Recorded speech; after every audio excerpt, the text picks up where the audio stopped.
sudah hadir semua di sini? Insya Allah. Insya Allah. Insya Allah, siap. Baik. Bismillahirrahmanirrahim. Assalamualaikum warahmatullahi wabarakatuh. Selamat malam semuanya. Perkenalkan. Waalaikumsalam warahmatullahi wabarakatuh. Ya, terima kasih.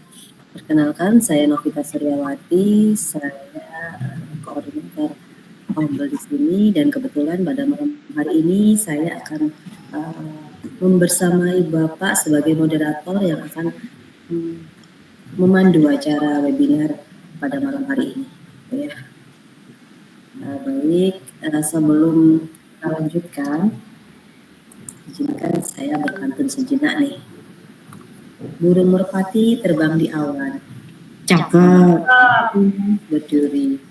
Selamat bergabung Bapak Ibu hebat di webinar malam hari ini. Semuanya dapat bermanfaat bagi kita semua Ibu Bapak ya.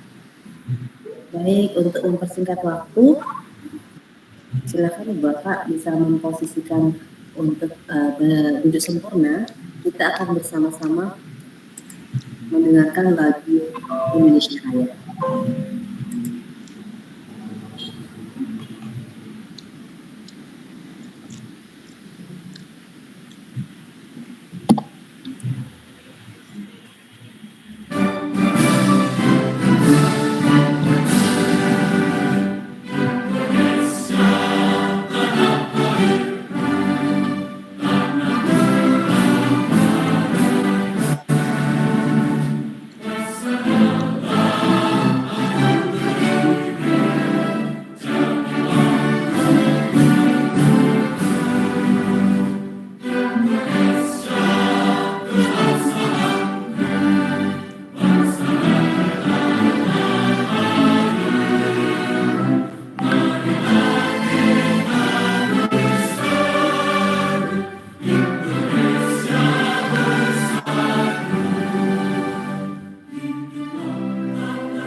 Selanjutnya untuk kelancaran dan keberkahan webinar pada malam hari ini, marilah kita bersama-sama menundukkan kepala sejenak untuk memohon kepada Yang Maha Kuasa agar semuanya terlimpahkan hidayah dan berkah yang bisa kita manfaatkan bersama. Sebelum mulai, marilah bersama-sama berdoa sejenak. Berdoa disilahkan.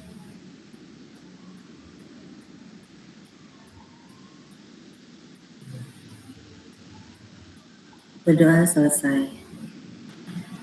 Terima kasih teman-teman hebat semua di sini. Seperti kita ketahui bahwa budaya positif sangat penting ya kita sampaikan kepada wali murid, kita implementasikan kepada warga sekolah, semua warga sekolah agar semua bisa menuju ke pembelajaran ataupun profil pelajar Pancasila yang kita harapkan. Ya, pembentukan karakter juga bisa dimulai dari pembentukan atau membangun budaya positif di sekolah. Gitu ya.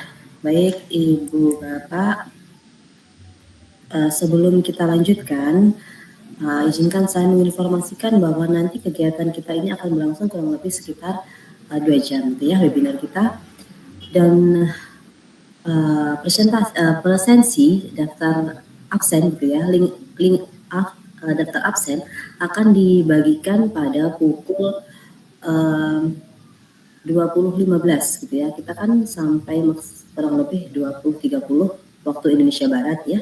Nanti 15 menit sebelum berakhir akan kita share link presensi atau link absen yang bisa Ibu Bapak akses. Untuk sertifikat nanti akan kita informasikan setelah 2 atau 3 hari gitu ya.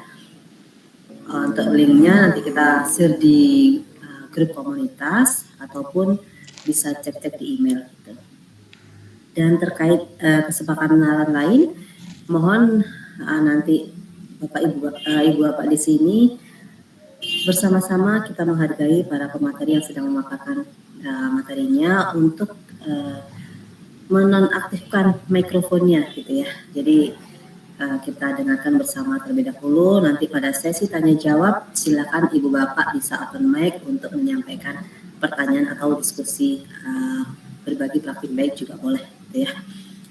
Baik, selanjutnya untuk mempersingkat waktu kita akan langsung kepada pemateri yang pertama. Kepada pemateri yang pertama yaitu Ibu Eva Nurmalia. Halo Ibu, Assalamualaikum. Ibu Eva masih di mute? Maaf Bu. Nggih, Waalaikumsalam Bu Novi. Apa kabar Bu Eva? Alhamdulillah baik. Alhamdulillah, semangat Ibu ya. Nggih. Baik, untuk materi yang pertama akan dipaparkan oleh Ibu Eva Nurmalia. Beliau adalah guru dari TK di Sukoh ya Bu Eva ya. Nggih, izin share screen nggih Bu.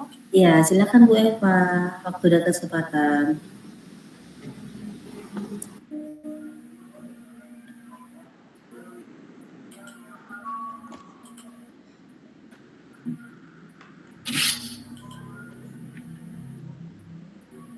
Apakah sudah nampak Bu? Sudah Bu, sudah.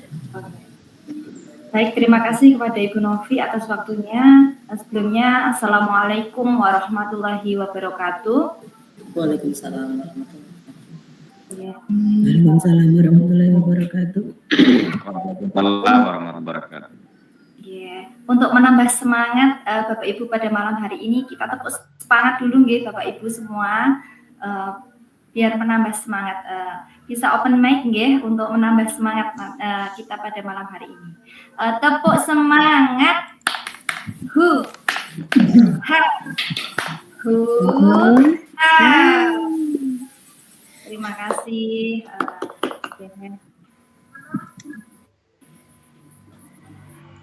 Terima kasih kepada Bapak dan Ibu yang telah berkenan bergabung dalam acara pada malam hari ini. Di sini kita akan bersama-sama belajar, bersama-sama bertukar pengalaman mengenai penerapan budaya positif Bapak Ibu di sekolah. Selamat datang Bapak Ibu semua. Perkenalkan, saya Eva Nurmalia, saya calon guru penggerak angkatan 11, saya dari TK Dharma Wanita Persatuan Sukoh. Bapak Ibu, di virtual ini mari kita menenangkan hati, menenangkan pikiran, kita berdamai sejenak, mengambil nafas perlahan kemudian menghembuskan. Semoga dengan situasi dalam diri untuk hadir seutuhnya di ruang virtual belajar ini. Semoga dengan situasi yang tenang ini dapat memperlancar acara pada malam hari ini. Baik, langsung saja Bapak Ibu bisa open mic ya apabila saya ingin bertanya kepada Bapak Ibu semua. Bapak Ibu, kalau Bapak Ibu mendengar kata budaya positif, apa yang ada dalam benak Bapak Ibu semua? Okay. Bisa open mic. Peraturan. Oh ya, baik, peraturan. Mungkin ada lagi kalau budaya positif itu? Disiplin. Baik, bisa disiplin. Disiplin, peraturan, seperti itu nggih. Kalau budaya positif, Bapak Ibu mendengar budaya positif berarti ada peraturan, ada disiplin. Nilai-nilai. Oh ya, nilai-nilai. Mungkin ada lain? Pembiasaan. Oh, pembiasaan, baik. Pembiasaan, nilai-nilai, kedisiplinan. Sopan santun. Sopan santun. Nggih. Jadi budaya positif itu adalah sesuatu yang baik, sesuatu yang bisa diterapkan di sekolah, nggih. Baik, selanjutnya ada beberapa pertanyaan pemantik dari saya. Bapak Ibu bisa open mic dengan menyatakan setuju atau tidak setuju dengan pernyataan pemantik. Yang pertama, hukuman dapat mendisiplinkan anak. Bagaimana Bapak Ibu? Apakah panjenengan setuju atau tidak setuju dengan pernyataan pemantik tersebut? Setuju. Tidak Oh, setuju. Tidak setuju. Tidak setuju. Ada yang tidak setuju, ada yang setuju. Yang kedua, ini pemberian hukuman dengan hal positif seperti membaca atau membersihkan ruang kelas dapat meningkatkan disiplin anak. Bagaimana menurut panjenengan? Setuju atau tidak setuju? Tidak setuju. Pemberian hukuman tapi hal-hal yang positif. Tidak Menurut setuju. panjenengan? Tidak setuju. Setuju. Saya setuju. Setuju. Oke, baik. Yang ketiga, memberi penghargaan atau reward kepada anak dapat meningkatkan motivasi belajar anak. Setuju. Saya setuju. Setuju. Sekali. Setuju sekali. Setuju sekali, baik. Terima kasih. Setuju. Dari ketiga hal tersebut, dari hukuman, pemberian hukuman dengan hal yang positif, dengan penghargaan atau reward, ini kita akan temukan mengapa anak mendapat hukuman, mengapa hal positif ini dapat meningkatkan disiplin anak, mengapa penghargaan dapat memotivasi belajar anak. Ini akan kita bahas dalam materi pada malam hari ini.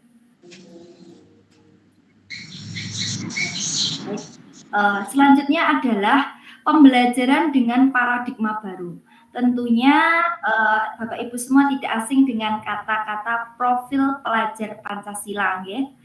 Pembelajaran dengan paradigma baru yang dirancang berdasarkan prinsip pembelajaran yang terdiferensiasi sehingga setiap siswa ini mampu belajar sesuai dengan kebutuhan dari tahap perkembangannya untuk mewujudkan profil pelajar Pancasila. Baik Bapak Ibu, di sini saya mohon untuk open mic. Mari kita bersama untuk menyanyi lagu profil pelajar Pancasila yang ada 6 dimensi ya Bapak Ibu. Monggo kita bersama-sama untuk menyanyi. Kita sampai 3 ya. 1, 2, 3. Belajar Pancasila, beriman dan bertakwa pada Tuhan yang Esa dan berakhirat, berkemuliaan rohani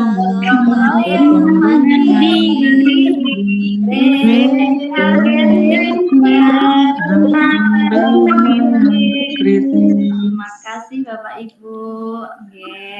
Perlu diingat ya Bapak Ibu bahwa semua anak itu istimewa sesuai dengan kodrat alam dan karakteristik anak. Jadi kita sebagai guru adalah harus bisa memilih bagaimana gaya belajar anak agar mereka dapat kita tuntun sesuai dengan tujuan, yaitu sesuai dengan profil pelajar Pancasila. Ada 6 dimensi profil pelajar Pancasila. Yang pertama yaitu beriman dan bertakwa kepada Tuhan Yang Maha Esa dan berakhlak mulia, berkebinekaan global, bergotong royong, kreatif, bernalar kritis, dan mandiri.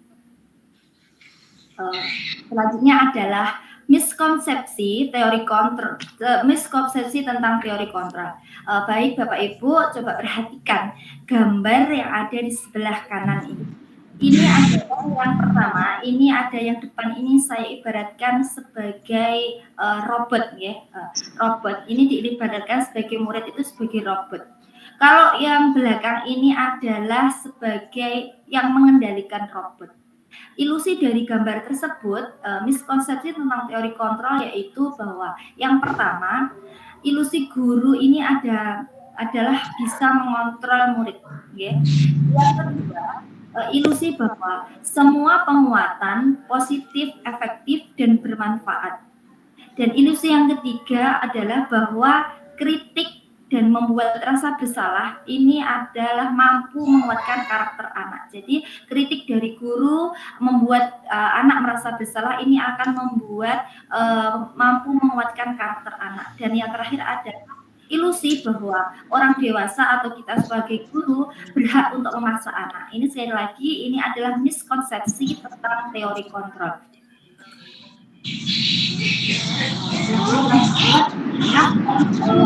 Pembelajaran dengan paradigma baru.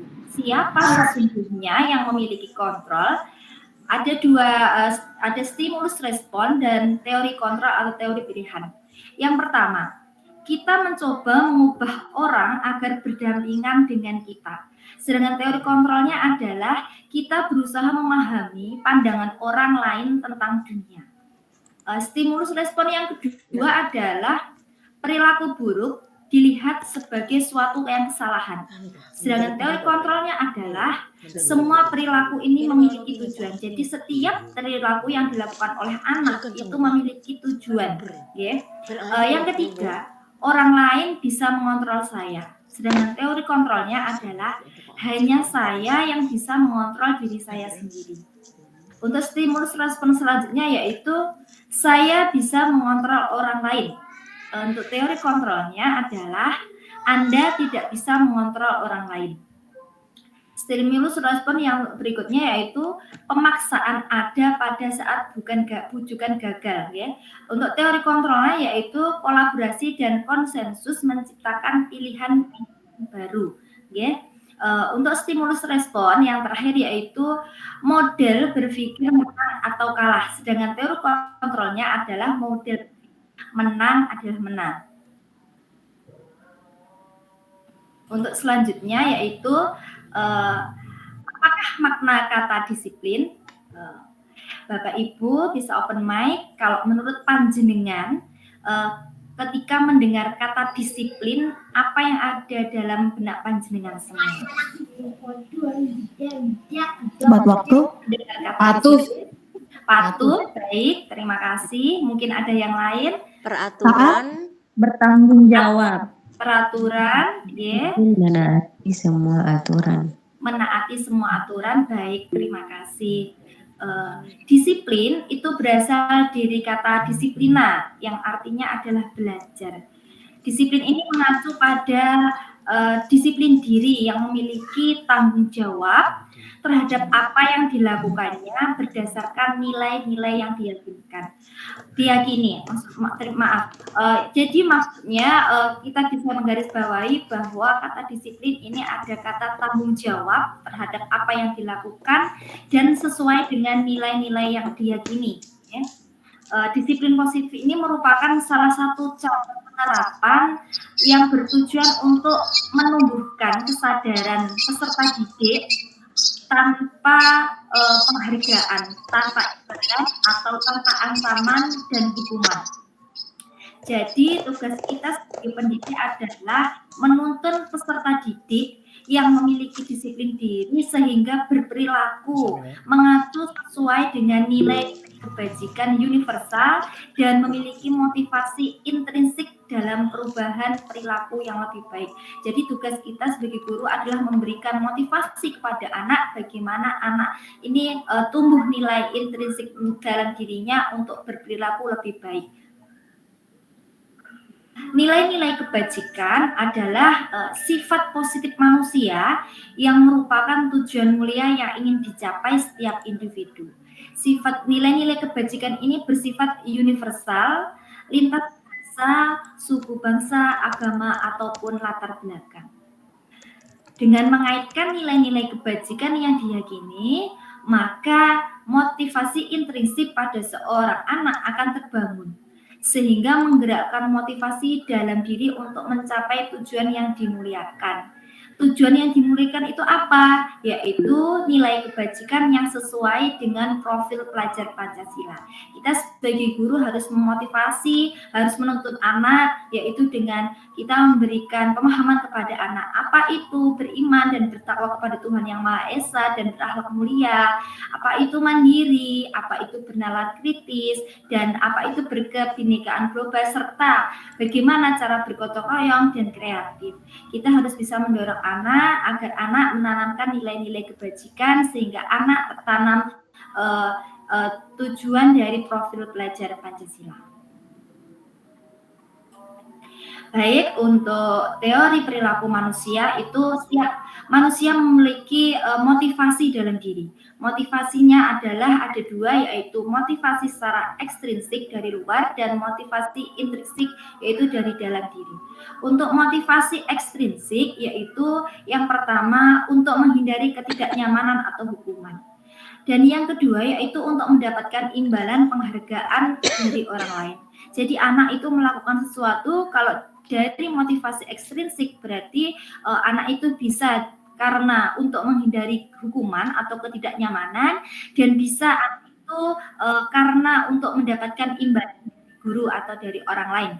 Sedangkan motivasi intrinsik yaitu untuk menjadi orang yang mereka inginkan dan menghargai dirinya sendiri dengan nilai-nilai kebajikan yang dipercaya. Dan diharapkan kita sebagai guru bisa menumbuhkan motivasi intrinsik dari anak sehingga budaya positif itu lahir dalam diri anak sesuai dengan nilai intrinsik anak tanpa adanya rasa ketidaknyamanan atau hukuman atau tanpa adanya rasa anak ingin mendapatkan imbalan atau penghargaan dari orang lain.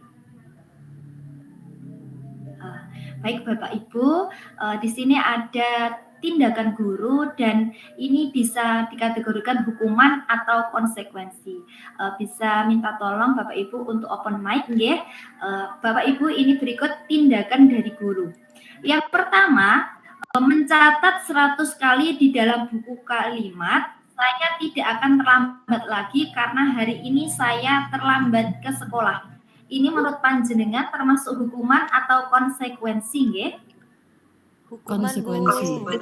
Konsekuensi. Kalau ada kesepakatan berarti konsekuensi. Ya, baik. Ada hukuman, ada konsekuensi. Selanjutnya nggih, lari mengelilingi lapangan basket 2 kali karena terlambat habis ke sekolah. Menurut panjenengan hukuman atau konsekuensi? Hukuman ya. Hukuman. Yang ketiga, murid diminta untuk push up 15 kali karena tidak menggunakan masker ke sekolah. Ini termasuk hukuman. Baik. Selanjutnya adalah menggantikan kertas tugas teman yang telah dicoret-coret. Ini termasuk konsekuensi. Baik. Selanjutnya, membersihkan tumpahan air di meja tulis karena tersenggol pada saat belajar. Konsekuensi. Selanjutnya, murid disuruh untuk tidak mengenakan sepatu seharian di sekolah karena tidak mengenakan sepatu berwarna hitam. Hukuman.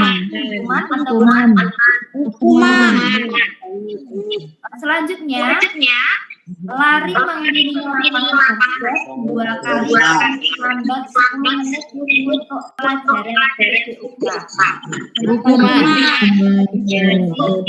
Hukuman. Kita lihat jawaban guru yang pertama, mencatat 100 kali di dalam kalimat, saya tidak akan terlambat lagi karena terlambat ke sekolah hari ini. Ini termasuk hukuman.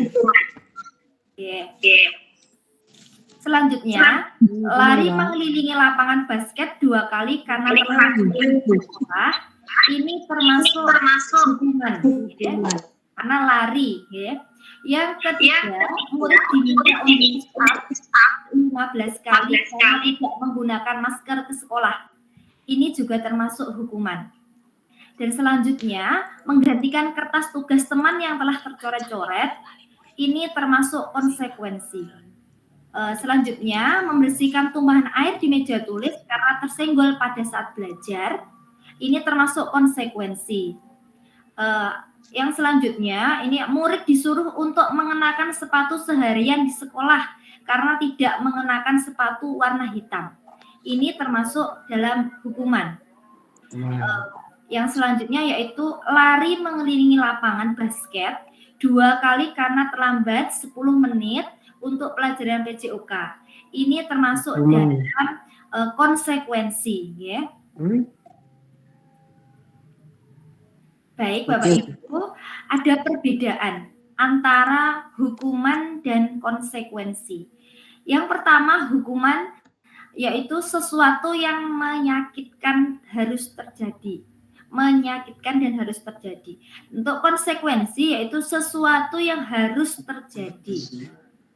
Sedangkan hukuman itu membuat anak sakit baik secara fisik maupun secara hati untuk jangka waktu yang lama. Ini biasanya kalau dihukum itu anak-anak akan merasa ingat dalam benak anak-anak itu dalam waktu yang lama. Oh, bu guru si itu sudah pernah mencubit saya, misalnya seperti itu. Kalau konsekuensi ini membuat anak merasa tidak nyaman dalam jangka waktu pendek. Ya. Untuk hukuman, anak membenci kedisiplinan. Sedangkan konsekuensinya adalah anak menghargai disiplin. Untuk hukuman ini maksudnya adalah paksaan. Sedangkan konsekuensi ini ada stimulus atau tantangan. Hukuman ini mendorong anak menyakiti diri sendiri.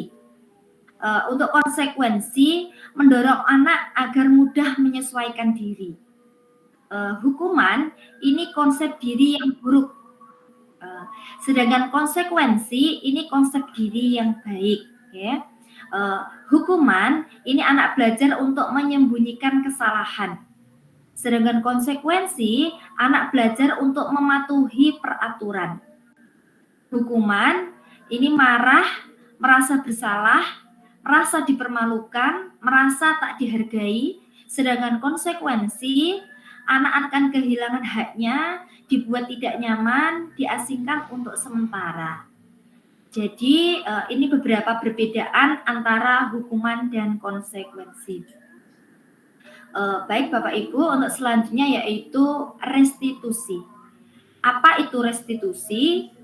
Restitusi merupakan proses kolaboratif yang mengajarkan murid untuk mencari solusi masalah mereka dan membantu murid berpikir tentang orang seperti apa yang mereka inginkan, menjadi tujuan mulia dan bagaimana mereka harus memperlakukan orang lain.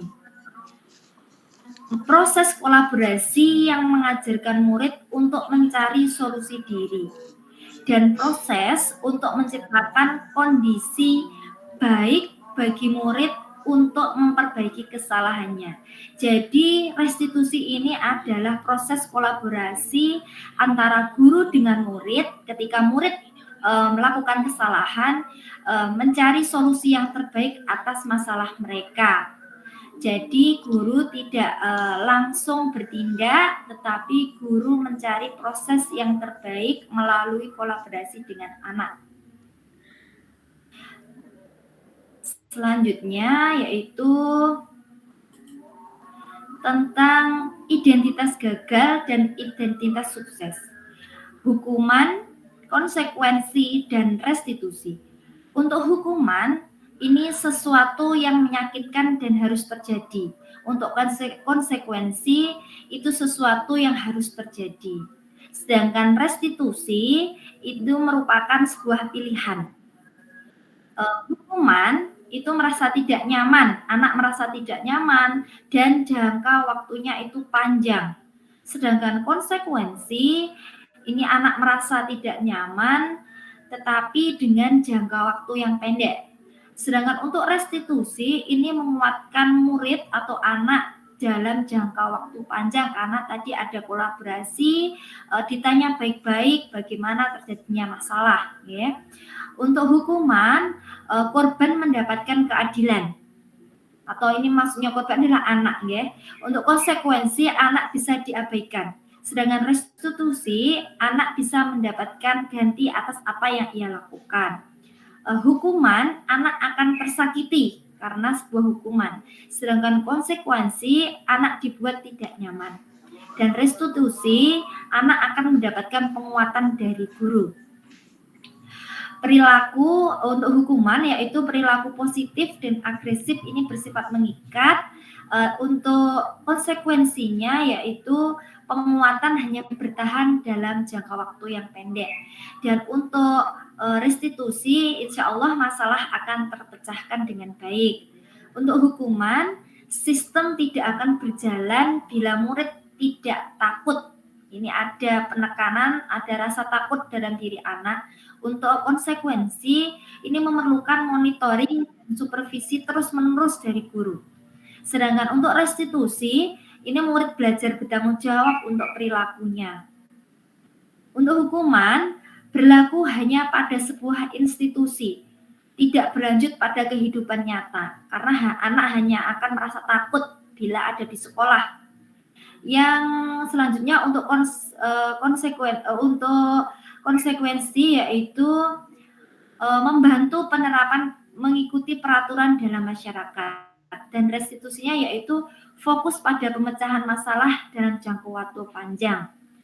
Hukuman, peraturannya kamu harus seperti ini, kamu harus mengikuti aturan sesuai dengan yang ada di peraturan. Untuk konsekuensi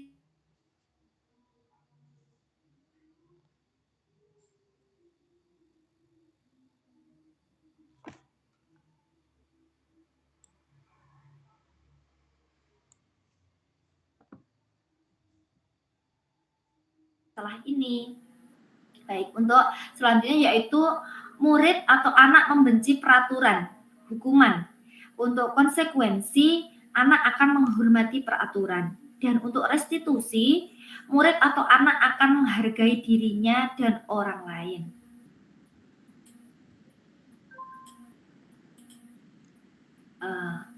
Baik, ini ada sedikit pantun dari saya.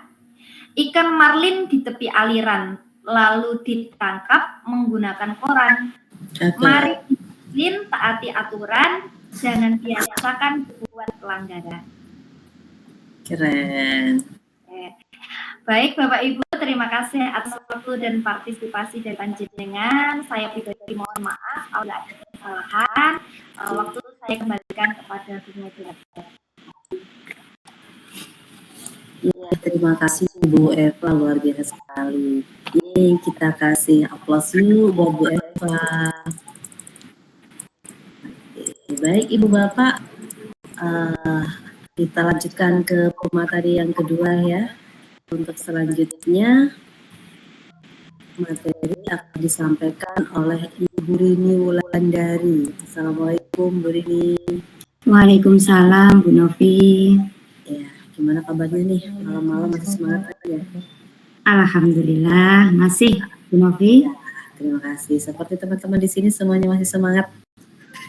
Luar biasa. Baik Bu Rini, untuk waktu dan kesempatan silakan. Oke, terima kasih Bu Novi.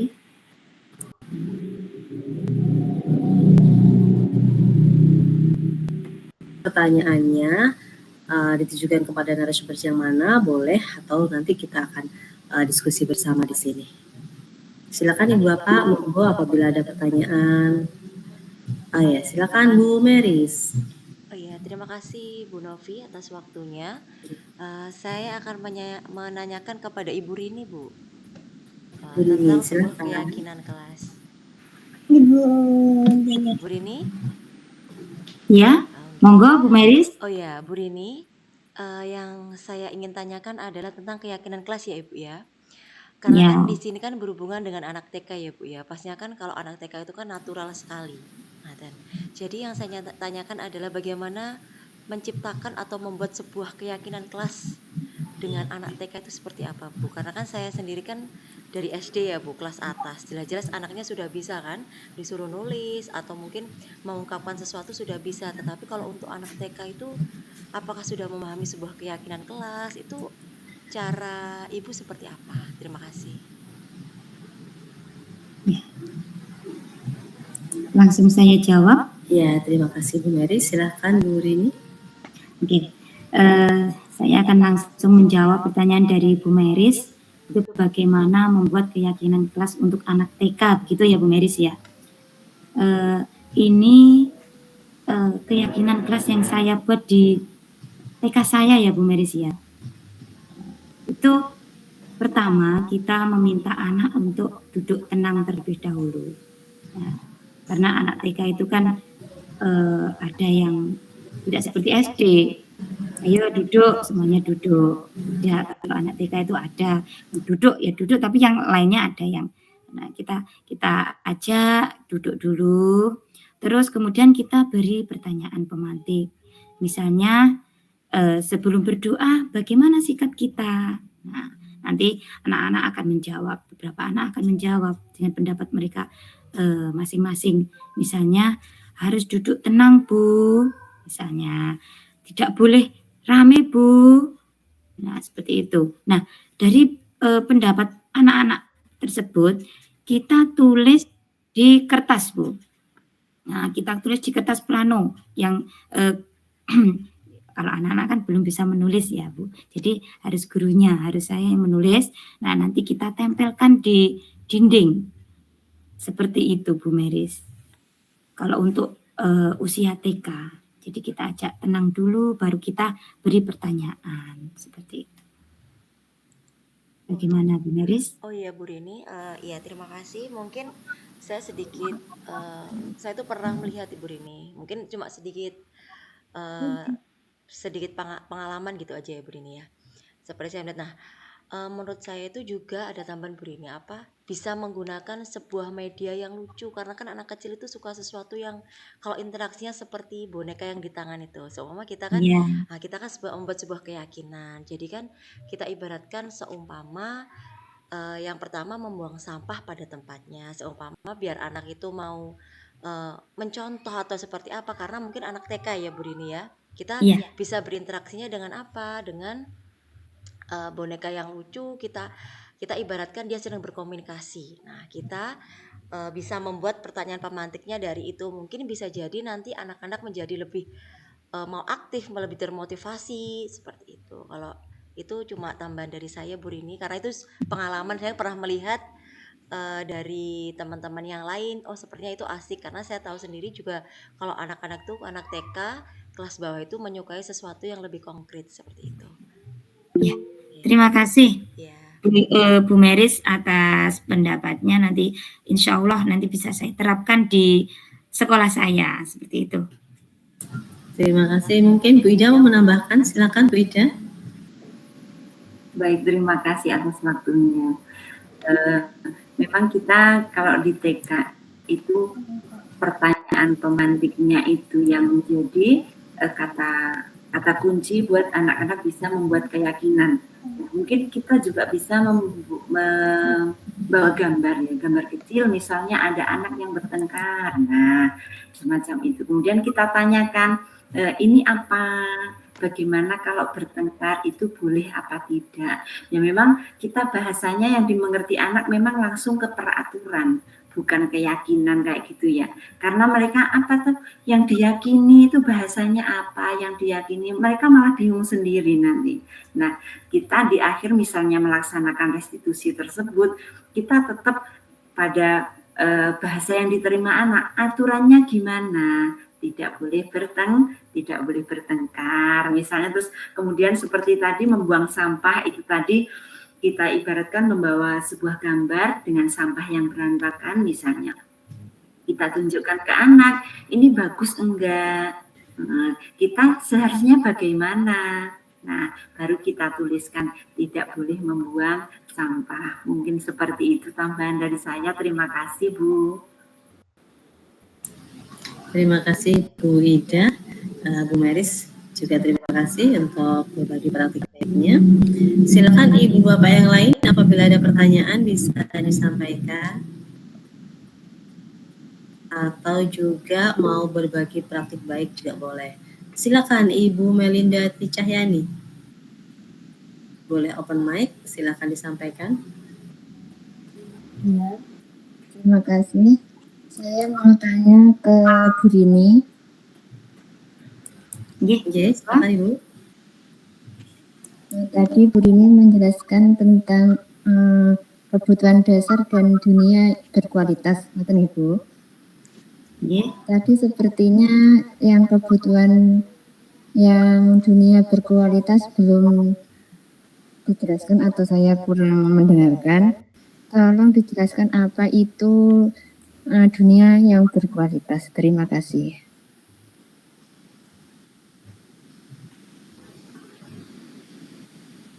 Langsung saya jawab Bu. Iya, silakan Bu Rini. Oke, terima kasih Bu Melinda atas pertanyaannya.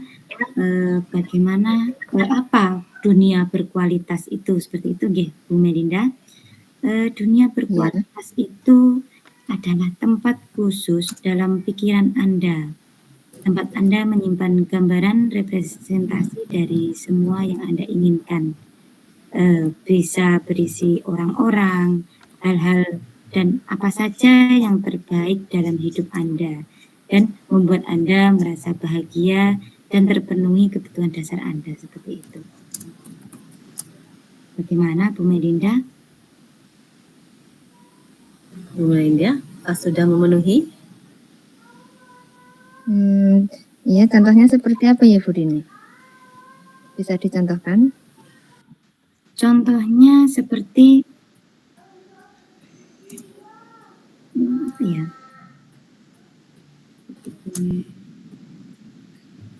Kita mau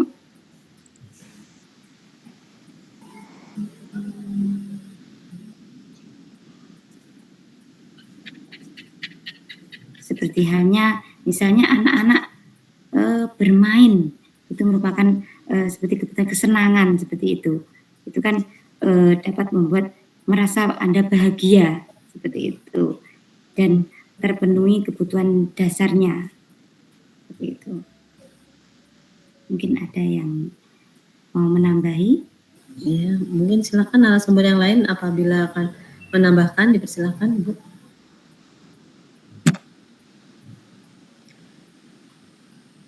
Silakan Bu Eva.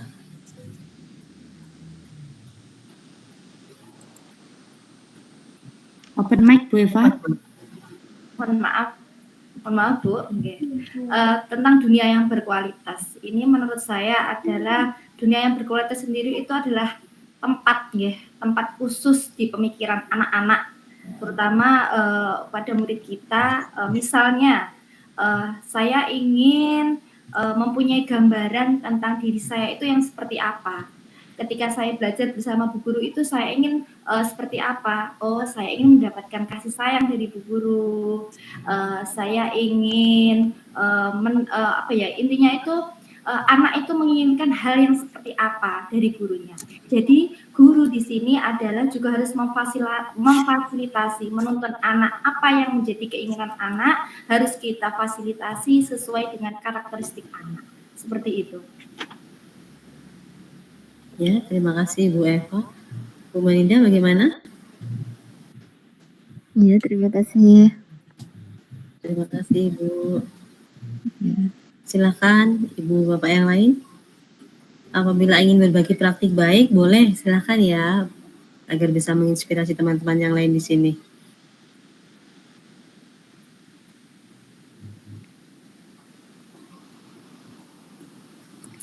Iya, Ibu Nurul, silakan Ibu bisa open mic.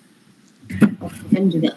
Oke, sebelumnya terima kasih, mohon izin Ibu untuk saya bertanya.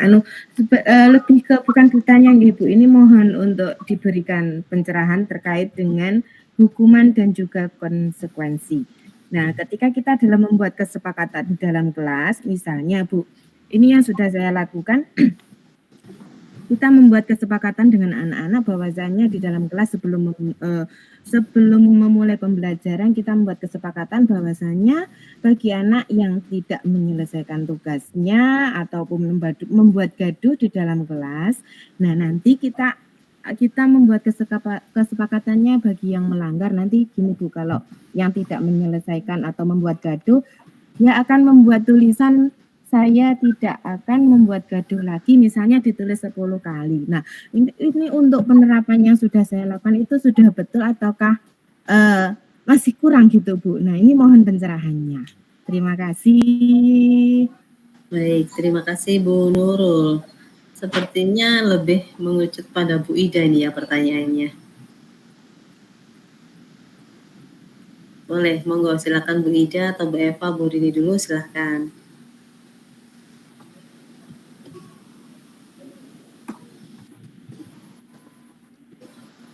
Terima kasih, mungkin saya dulu ya. Yes, Tadi Bu Nurul sudah menerapkan untuk menulis 10 kali itu tadi, apa belum? Gimana tadi yang terakhir pertanyaan?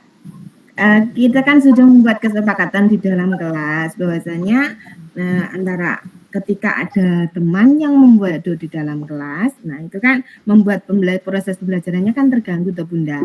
Nah, bagi yang melanggar nanti kita buat kesepakatan bahwasanya saya tidak akan membuat do lagi di dalam kelas. Nah, misalnya itu ditulis 10 kali terus antara guru dan juga anaknya itu, oh iya oke Bu Guru, iya siap. Nah, jadinya ketika nanti kalau ada yang membuat gaduh itu dia akan membuat untuk seperti kita kasarnya kita seperti mengancam, tapi itu sebenarnya tidak gitu loh Bunda. Tapi untuk selama berjalan ini alhamdulillah untuk anak-anak belum ada yang menggandakan 10 kali untuk menulisnya. Terima kasih. Jadi maksudnya kesepakatan kelas itu dibuat berupa sebuah hukuman, begitu nggih? Coba Bu Novi nih yang mau mencerahkan. Coba Bu. Kalau menurut saya Bu ya, apa yang Ibu sampaikan itu kalau menurut saya nih ya itu masih berupa hukuman ya. Jadi anak-anak itu akan melakukan atau mengikuti kesepakatan itu karena takut ancaman yang muncul gitu. Jadi kalau menurut saya alangkah baiknya mungkin kita bikin kalimat-kalimat positif gitu ya untuk kesepakatan kelas. Gitu. Jadi jangan diupayakan tidak merujuk ke hal-hal yang negatif. Maksudnya yang mengakibatkan anak-anak itu melakukan hal baik ini karena ancaman gitu, melakukan hal baik ini karena sesuatu hal yang memang tidak mereka inginkan. Jadi diupayakan mereka akan menyadari kesalahan itu bukan karena takut gitu, bukan karena takut dengan punishment, dengan hukuman yang akan mereka terima gitu. Jadi mereka dengan sadar dengan sendirinya bahwa itu tidak baik. Jadi mereka bisa mengikuti kesepakatan ini tanpa harus merasa takut. Jadi memang benar-benar dari diri sendiri bahwa kesepakatan yang mereka buat ini adalah untuk kebaikan bersama. Jadi menyadari gitu ya, menyadari bahwa kesepakatan ini memang baik dan bukan karena dari unsur paksaan, unsur ancaman. Jadi itulah harapan kita pada segitiga restitusi. Jadi mereka menyadari kesalahannya, mengikuti kesepakatan dengan sadar gitu ya. Bukan jadi keyakinan yang dibuat itu ada nilai kebajikan tadi yang sudah disebutkan itu tadi mungkin ya Bu. Jadi bukan merupakan sebuah apa itu berarti mengarah ke hukuman tadi ya kalau yang tulis 10 kali seperti itu. Ya, oke, terima kasih Bunda. Terus kalau seperti itu kan untuk itu kan berarti kan menjurus ke hukuman. Iya. Terus setelah ini kan berarti meminta saran tuh Bunda. Berarti contoh dari kita membuat kesepakatan kelas untuk praktik baiknya di dalam kelas itu seperti apa? Saya minta contohnya Bunda. Biar saya tidak salah konsepsi lagi gitu loh. Terima kasih. Baik. Ibu mohon maaf, Ibu dari jenjang apa ya? Saya dari TK Bunda. Juga, nggih. Walaupun dalam membuat kesepakatan kelas itu tadi sambil bercanda gitu loh Bunda. Bukan kok langsung kita menjas anak harus menulis 10 kali, enggak. Tapi kan kita sambil bercanda gitu loh Bunda. Nah, jadinya ketika kita membuat kesepakatannya itu, anak-anak juga posisinya dalam posisi nyaman dan juga mereka mau menerimanya. Terima kasih Bunda. Ya, sama-sama Bunda. Dari para narasumber, apakah ada yang akan memberikan contoh kesepakatan?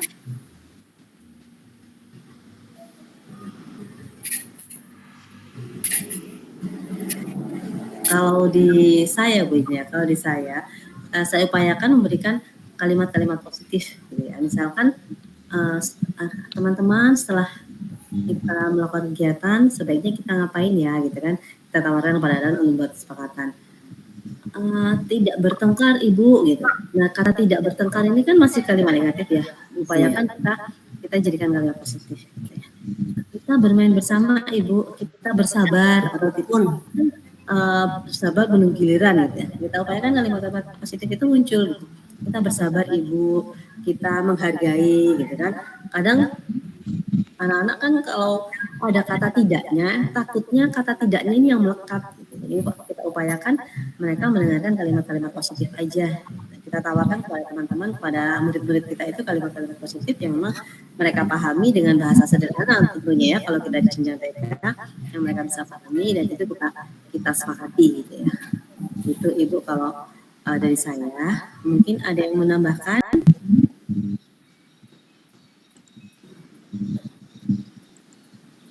Bu Mary silakan. Ya, terima kasih Ibu Novi. Mohon maaf karena di sini kan saya dari SD ya Ibu ya. Mungkin mungkin saya akan memberikan cuma sebuah pengalaman, dan mohon maaf nanti kalau ini mungkin berbeda dengan TK nih Bapak Ibu, karena anak TK itu pasti berbeda. Kalau di kelas saya Ibu, itu saya melihat dari itu dulu, karakteristik siswanya dulu. Nah, itu kita harus tahu, karena seperti anak saya di kelas Bapak Ibu, itu tuh kinestetiknya tinggi sekali. Jadi jadi saya mengumpulkan sebuah keyakinan kelas dari apa dulu. Nah, yang pertama itu mereka itu suka sesuatu yang gerak. Nah, jadi saya membuat mereka itu, saya kemarin berikan kertas yang berwarna-warni itu Bu. Nah, itu kan, itu saya berikan satu persatu, mereka silahkan. Saya bilang ke mereka, saya kasih pemantik, seumpama kalian itu menginginkan kelas itu yang seperti apa. Nah, seperti itu seumpama satu, mereka itu menuliskan semuanya itu di kertas itu. Setelah itu mereka tempelkan. Jadi saya memberikan beberapa pertanyaan seperti itu. Nah, selanjutnya nanti setelah mereka tempelkan, nah itu kan gerak terus anak-anaknya ya, karena memang kinestetiknya tinggi sekali, dia lebih aktif. Oh ya, lebih suka nulis seperti itu. Karena kenapa? Karena nanti kalau sedikit-sedikit langsung yang nulis itu saya atau seperti itu, mereka tuh lebih ke bosan itu loh, lebih pasif seperti itu. Nah, setelah mereka itu ke depan menuliskan, ketempelkan beberapa kali, mungkin mainkan kelas seperti apa, mainkan guru seperti apa. Nah, nanti baru kita simpulkan Bapak Ibu. Jadi setelah kita menemukan sesuatu, beberapa poin, setelah itu kita simpulkan keyakinan kelasnya seperti apa, kita bicarakan kembali. Jadi kita kan sesuai dengan filosofi Ki Hajar Dewantara, bahwa kita kan menuntun pelan-pelan ya kan, kita berkolaborasi dengan anak, sehingga seperti yang Ibu Novi katakan tadi, kita merujuk ke sesuatu yang lebih positif. Dan yang sudah diutarakan sama Bu Rini juga, bahwa sebuah keyakinan itu harus yang mudah diingat oleh anak-anak, yang singkat, jelas, dan sangat mudah diingat. Seperti itu Ibu. Terima kasih. Terima kasih Bu Meris. Di sini ada yang pasien lagi. Mohon maaf, tadi pertanyaan Bu Nurul sudah terpenuhi ya Ibu ya, Bu Nurul ya. Kalau begitu akan kami lanjutkan kepada Ibu. Maaf Bu, pertanyaan Bu Nurul belum terjawab ya. Untuk contoh penerapannya, saya juga menunggu jawabannya. Contoh kesepakatan kelasnya gitu kan? Ya, penerapan untuk anak yang melanggarnya kan tadi pertanyaannya. Gitu. Sepertinya tadi sudah dicontohkan sama Bu. Itu belum, baru membuat kesepakatan kelas saja. Untuk contoh yang melanggar kesepakatan kelas itu bagaimana belum Bu? Maaf ya. Iya, itu tadi sepertinya sudah disampaikan sama Bu Ida pada videonya gitu ya, untuk teman-teman yang melanggar gitu. Bu Ida mungkin bisa disampaikan lagi kepada teman-teman. Baik, terima kasih Bu.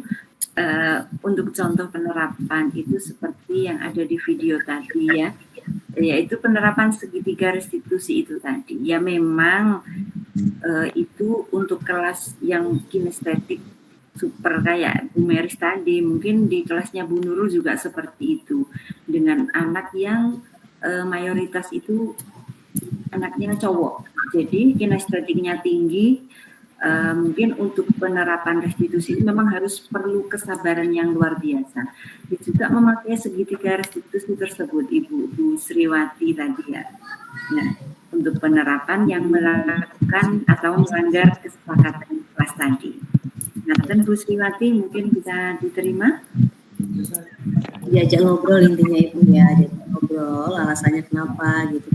Kita bangun kesadaran diri dari anak-anak dengan pertanyaan pemantik dari kita gitu Bu ya. Oh iya, siap. Terima kasih Bunda untuk akhirnya saya tercerahkan. Iya, memang butuh kesabaran luar biasa Bu Nurul. Iya, kesabaran dan kebiasaan kalau kita ya di jenjang PAUD. Iya betul Bu, karena apa? Kalau di TK itu anak sekarang dibuat kesepakatan hari ini tidak boleh begini, besok kalau itu baju hilang ya sudah dibawa pulang lupa, tertinggal di rumah, seperti itu kalau di TK memang. Baik, dilanjutkan tadi ada yang raise hand satu lagi ini Ibu Nursyami, silakan. Ada yang mau disampaikan Ibu?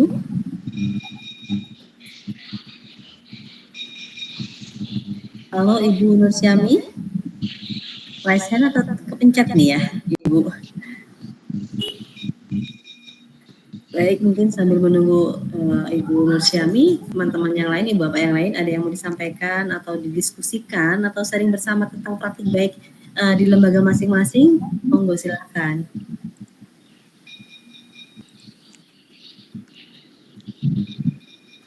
Untuk link presensi sudah kami share di kolom chat Ibu Bapak. Link presensi akan berlaku sampai pukul 10 ya. Setelah itu akan kami tutup untuk link presensi. Ibu Meris, silakan Ibu Meris. Yeah. Karena di sini saya kan ingin mencari banyak pengetahuan dari guru TK ya Bu ya, banyak sesuatu yang ingin saya tahu seperti itu. Mungkin itu tentang itu Bu, apa segitiga restitusi Ibu ya. Ibu mungkin nanti dari ketiga pemateri bisa saling membantu. Apakah ada kendala Ibu dalam penerapan segitiga restitusi? Nah, itu udah dalam di TK itu apakah ada kendala Bapak Ibu ketika anak itu membuat sebuah mungkin mohon maaf sebuah kesalahan gitu. Itu cara mungkin tadi Ibu Ida juga sudah sudah memberikan contoh ya. Tetapi mungkin apakah pernah ada kendala Ibu untuk berbicara dengan anak? Jadi kita inginnya kan kita kita menerapkan segitiga restitusi seperti apa gitu kan. Nah itu apakah ada kendala Ibu? Maksudnya anaknya itu ketika yang melakukan kesalahan itu kinestetiknya tinggi atau mungkin seperti apa? Padahal kita juga ingin menggali banyak informasi seperti itu. Terima kasih. Ya, terima kasih Bu Meris. Silakan Ibu narasumber. Mulai dari siapa nih yang mau menyampaikan dulu? Silakan. Bu Eva. Baik Bu Eva, silakan. Ya. Baik Bu Meris, saya akan mencoba menjawab dari pertanyaan Bu Meris. Bahwasanya kalau ini sharing saja ya Bu, pengalaman dari saya. Kalau saya itu selain anak yang kinestetik, itu saya punya pengalaman dengan anak yang bagaimana nggih? Dia itu bermalas-malasan Bu. Dia itu tidak punya semangat untuk belajar. Kalau di dalam kelas itu hanya diam. Kalau tidak pokoknya dari rumah itu dia sudah berangkat ke sekolah itu pokoknya malas, nggak pengen ngapa-ngapain. Kalau di kelas dia hanya diam. Itu menurut saya adalah suatu PR yang luar biasa Ibu. Karena kalau anaknya aktif diajak bicara bisa Bu. Kalau dia hanya diam, kalau didekati itu ya hanya diam. Pertama yang saya lakukan itu saya lihat dari karakteristik anaknya dulu. Anaknya itu seperti apa? Oh, anaknya ternyata seperti ini. Dan yang kedua, karena saya tidak bisa menggali informasi dari anak tersebut. Maksudnya, kenapa kok dia itu diam terus? Di kelas dia itu tidak mau belajar. Itu saya berkolaborasi dengan wali murid ya. Saya selalu melakukan pendekatan dengan ibunya, orang tuanya. Kenapa kok anak ini selalu diam di kelas, tidak mau berkolaborasi dengan temannya. Dia itu selalu intinya seenaknya sendiri. Saya maunya seperti ini ya seperti ini Bu Guru, seperti itu. Jadi saya selalu melakukan pendekatan dengan anak itu dan intinya saya selalu sabar bagaimana mentreatment anak tersebut agar mau mengikuti kegiatan meskipun saya harus menyediakan berbagai kegiatan sesuai dengan minat anak tersebut Bu. Jadi dia itu sukanya didekati, maunya selalu diberi kata-kata positif. Oh bagus, Mas Azam pinter. Nah, hari ini belajar nggih, nanti guru kasih bintang seperti itu. Jadi kita sebagai guru tuh harus pintar-pintar untuk mendekati anak, berkomunikasi dengan baik dengan anaknya ataupun dengan orang tuanya seperti itu Bu Meris. Terima kasih Bu Eva. Bagaimana Bu? Apakah sudah mencukupi untuk pertanyaannya?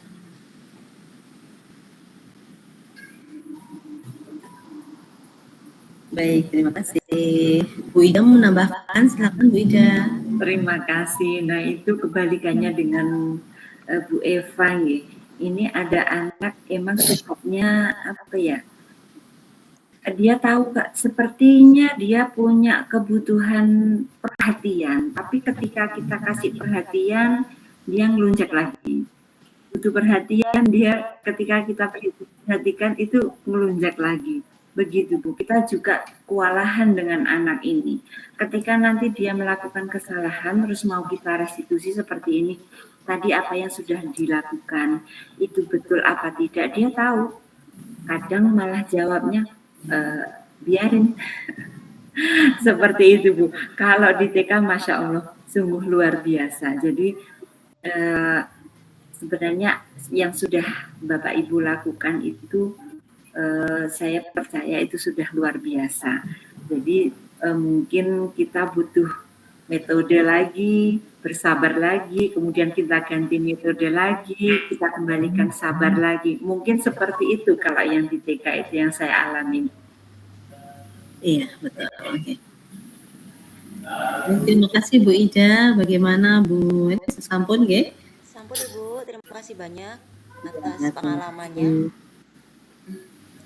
Terima kasih Bu. Baik Ibu Bapak, waktu sudah menunjukkan 20.26. Kita tutup untuk sesi diskusi pada malam hari ini nggih. Kita akan mendengarkan closing statement dari masing-masing narasumber. Silakan bisa dimulai dari siapa dulu Ibu untuk menyampaikan closing statement-nya.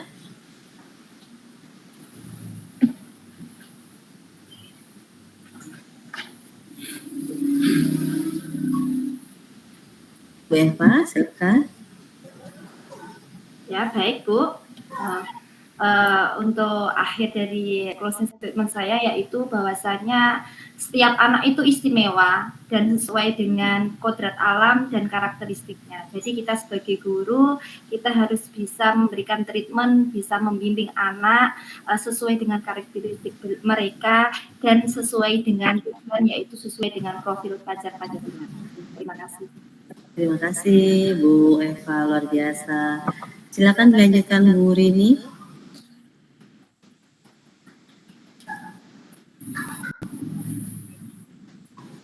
Masih mute Bu, silakan open mic. Nggih, maaf nggih. Untuk statement pada sesi terakhir ini yaitu untuk menumbuhkan keyakinan kelas, untuk menumbuhkan anak itu harus dengan cara pendekatan. Dengan cara pemantik kita harus mendekati anak-anak tersebut dengan halus seperti itu. Terima kasih. Terima kasih Bu Rini. Silakan Bu Ida untuk menyampaikan closing statement-nya. Oke, sedikit dari saya ya. Untuk closing ini, semangat buat guru hebat Indonesia, tetap bersabar menghadapi peserta didik kita supaya mereka bisa maju, berkembang sesuai dengan karakter mereka masing-masing. Terima kasih. Terima kasih Bu Ida.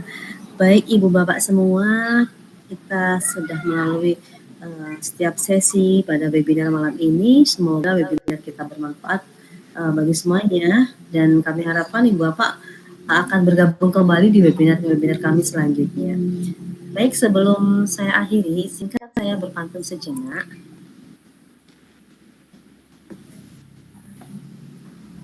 Ponorogo identik dengan merak, Malang identik dengan dingin. Mari Ibu Bapak terus bergerak agar kita semakin berdampak dan menginspirasi. Cakep. Kurang lebihnya mohon maaf, saya Novita Suryawati mohon undur diri. Wassalamualaikum warahmatullahi wabarakatuh. Waalaikumsalam warahmatullahi wabarakatuh. Waalaikumsalam warahmatullahi wabarakatuh. Waalaikumsalam warahmatullahi wabarakatuh.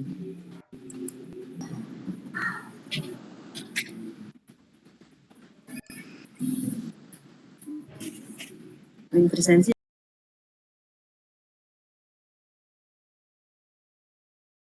Assalamualaikum warahmatullahi wabarakatuh.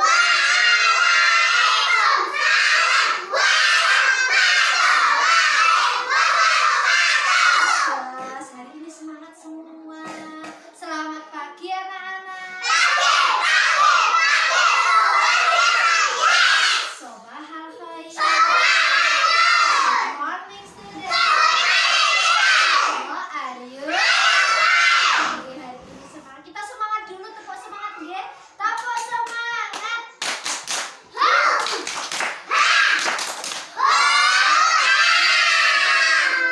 Hari ini anak-anak sama Bu Guru mau diajak untuk membuat keyakinan kelas. Apa? Mau diajak buat apa? Keyakinan kelas.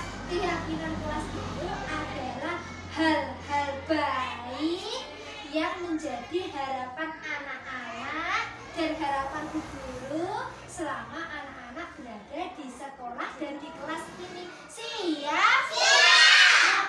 Hal-hal baik berarti hal-hal yang dilakukan harus baik-baik atau tidak baik? Harus baik. Contohnya, kalau yang pertama, Bu Eva ini membawa gambar. Ini gambar apa, Nak? Jam. Kalau anak-anak melihat gambar jam, apa yang ada dalam pikiran anak-anak? Tepat waktu. Kalau anak-anak berangkat ke sekolah, berarti harus berangkat tepat waktu. Bolehnya pagi-pagi. Kalau berangkat pagi, boleh nggak siang-siang? Tidak. Kenapa kok nggak boleh siang-siang? Nanti terlambat. Nanti anak-anak terlambat masuk ke kelas. Kita sepakati ya, kalau berangkat ke sekolah harus tepat waktu. Siap? Siap. Iya, kita tempel ya. Siapa yang mau menempel coba angkat tangan. Aku. Yang pertama nempel Mbak Nina dulu ya. Nempel di sebelah sini. Nah, oke. Kita dapat satu keyakinan. Kalau berangkat harus tepat waktu. Terima kasih Mbak Nina. Ada gambar yang kedua. Coba dilihat. Ini ada gambar apa? Gambar anak sedang apa ini? Oh, ini jatuh terus ditolong sama teman. Anak-anak kalau berada di sekolah, kalau ada temannya yang jatuh, anak-anak mau nggak menolong? Mau menolong. Jadi kesepakatan yang kedua yaitu anak-anak kalau ada temannya yang jatuh, ada temannya yang kesusahan, ditolong ya. Mau? Jelas. Kita tempel kesepakatan yang kedua. Coba ini gantian laki-laki. Mas juga gantian, nanti laki-laki perempuan gantian satu-satu. Nah, kita sudah dapat berapa kesepakatan keyakinan ya? Dua. Keyakinan yang kedua, yang ketiga. Anak-anak kalau sebelum dan sesudah melakukan sesuatu, contohnya anak-anak kalau sebelum belajar harus apa? Harus anteng, harus berdoa dengan tenang. Boleh tidak kalau berdoa itu berisik? Tidak boleh. Kenapa? Dosa, malah nih ganggu temannya. Kesepakatan yang ketiga yaitu kalau sebelum dan sesudah melakukan sesuatu, dari si wedok yang perempuan Mbak Friska. Nah, harus tenang kalau berdoa harus tenang. Bisa Mbak Friska? Terima kasih Mbak Friska Jasmine. Yang selanjutnya, di gambar apa ini? Membersihkan tempat. Ada membersihkan tempat, membersihkan ruang kelas. Bersama-sama atau sendiri? Bersama-sama ini tandanya anak-anak kalau berada di kelas, di sekolah harus menjaga apa? Kebersihan. Boleh atau tidak membuang sampah? Tidak pada tempatnya. Membuang sampah harus di mana? Di tempat sampah. Kalau ada kotoran diambil, dibuang di tempat sampah. Biar tidak apa kalau kita membuang sampah di sembarangan? Biar tidak kotor, kelasnya menjadi indah rapi. Biar tidak ada semut, kata nih Mas Nando. Just kalau ada semut, jadi anak-anak belajarnya tidak nyaman. Sesuai keyakinan yang keempat adalah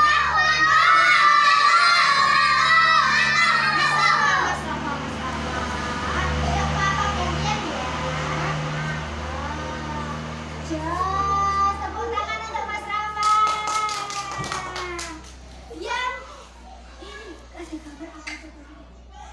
Ada budayakan 5S. Yang pertama adalah senyum. Coba senyum semuanya. Anak-anak suka temannya senyum atau cemberut? Kalau suka senyum berarti kalau di dalam kelas, di sekolah harus senyum. Yang pertama senyum ya, semangat ya kalau senyum. Yang kedua, salam. Kalau masuk kelas, bertemu Bu Guru, harus mengucapkan Assalamualaikum Bu Guru. Dan harus dijawab, bagaimana jawabnya? Waalaikumsalam. Yang ketiga adalah sapa, menyapa temannya. Halo Mbak Nina, hari ini kabarnya bagaimana? Tidak cemberut, temannya jadi takut. Yang keempat adalah santun. Yang kelima adalah sopan dan santun. Contohnya bagaimana harus sopan santun? Contohnya bagaimana harus sopan santun? Duduk ya, Mas Devi duduk. Mas, kalian kalau sopan santun contohnya bagaimana?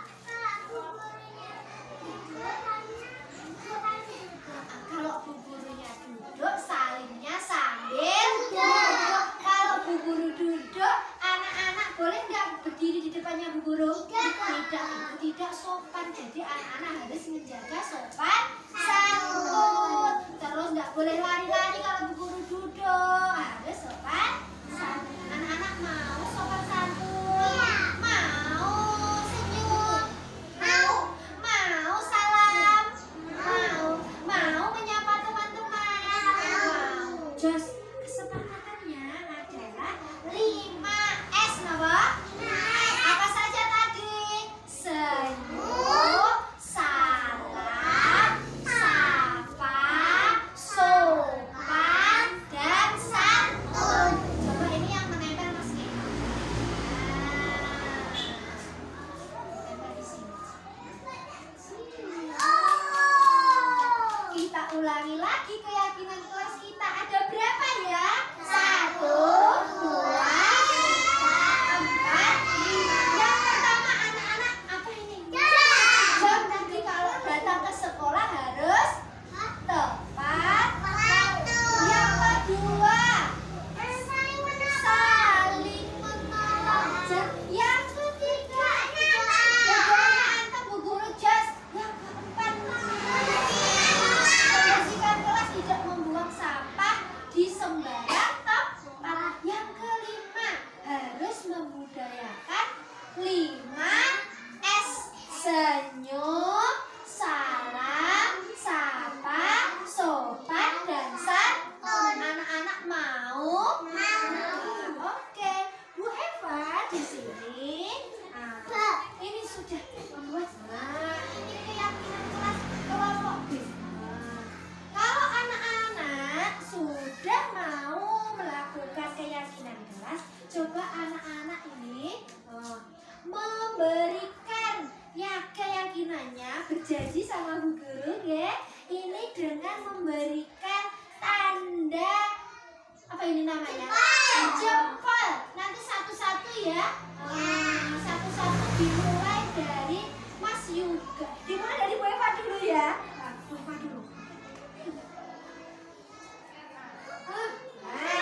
duduklah di tempatmu, jangan ketinggalan